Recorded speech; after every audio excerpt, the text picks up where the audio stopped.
I'm Teisha Bader with the JBS News Update for Tuesday, March the 24th, 2015. Israeli Prime Minister Benjamin Netanyahu apologized yesterday for the remarks he made during his election campaign about Arab Israeli voters. Netanyahu had warned a crowd of supporters gathered in Tel Aviv just before the elections that the right-wing government is in danger, Arab voters are going en masse to the polls, left-wing NGOs are bringing them on buses.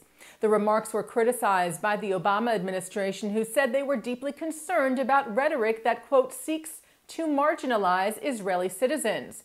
Yesterday, the prime minister met with members of the Arab community and apologized for his comments and said he was prime minister of all Israeli citizens.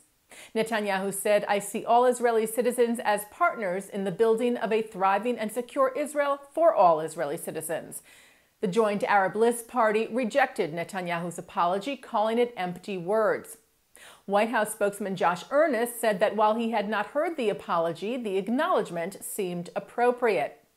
U.S. State Department spokesperson Marie Harf said yesterday that words were not sufficient at this point, referring also to Netanyahu's comments before the election that backed away from a two-state solution. Harf said what we need to see are actions, and policies that demonstrate a genuine commitment to the peace process. Netanyahu later had clarified his stance on the issue, saying he does support two states, just not in the current climate. Meanwhile, White House Chief of Staff Dennis McDonough seemed to echo Harf's sentiment.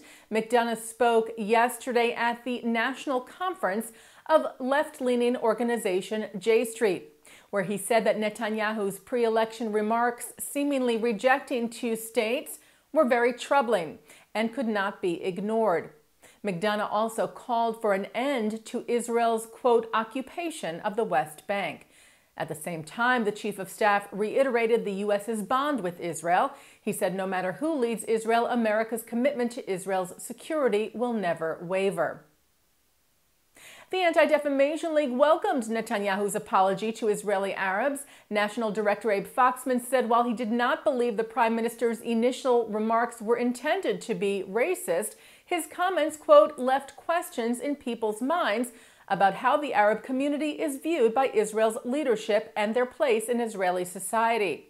Foxman noted Netanyahu's efforts to integrate Israeli Arabs into the broader society. He also said there were too many divisive statements in the recent election campaign and called for healing and the promotion of inclusion. Veteran advisor and ambassador Yehuda Avner has died. Avner was an advisor to Prime Ministers Menachem Begin, Yitzhak Rabin, and Shimon Peres. He also worked as a speechwriter for Prime Ministers Golda Meir and Levi Eshkol. Much of this service was documented in his acclaimed book, The Prime Ministers. Avner was born in England and immigrated to pre-state Israel in 1947. He also served as Israeli ambassador to Australia and to the UK. Avner was also a member of the Times of Israel's editorial board. The paper today cited Avner's son-in-law, David Sable's remarks, calling Avner the consummate ambassador and advisor to the generation of Israel's legendary leaders. Sable said his legacy is the state of Israel, to which he dedicated his life to building. His gift to us, his words, which will live on and continue to inspire future generations around the world. Yehuda Avner died today in his home in Jerusalem at the age of 86. He is survived by his wife, children, and grandchildren. The Israeli rescue organization IsraAid has sent relief workers to Vanuatu, the small Pacific island nation recently hit by Cyclone Pam. IsraAid sent its first team of relief workers on March the 15th after the devastating cyclone first hit, and another team this past weekend.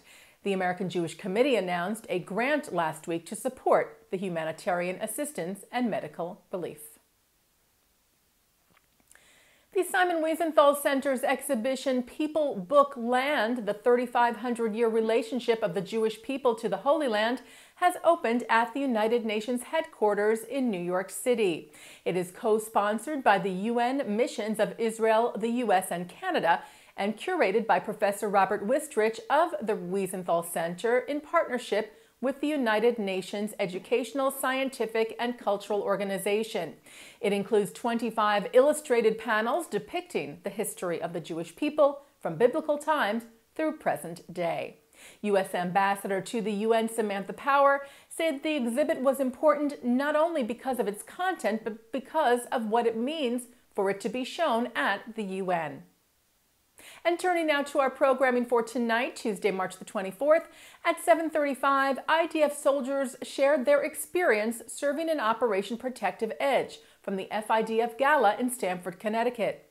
Then at 8, AIPAC's Assistant Director of Policy and Government Affairs, Eric Danko, talks about the global economic war being waged against Israel from the 2015 AIPAC National Policy Conference. At 9 on L'chaim, Mark Golub hosts author Phyllis Chesler, columnist Micah Halpern, Jewish Week writer Jonathan Mark, and Moetza Mekomit of New York Chairman Oren Hyman to talk about how Netanyahu won the Israeli election, followed at 10:15 by a panel of experts discussing the development of Israeli sources of energy. That's from the 2014 Jerusalem Post Conference. That's tonight on JBS and jbstv.org.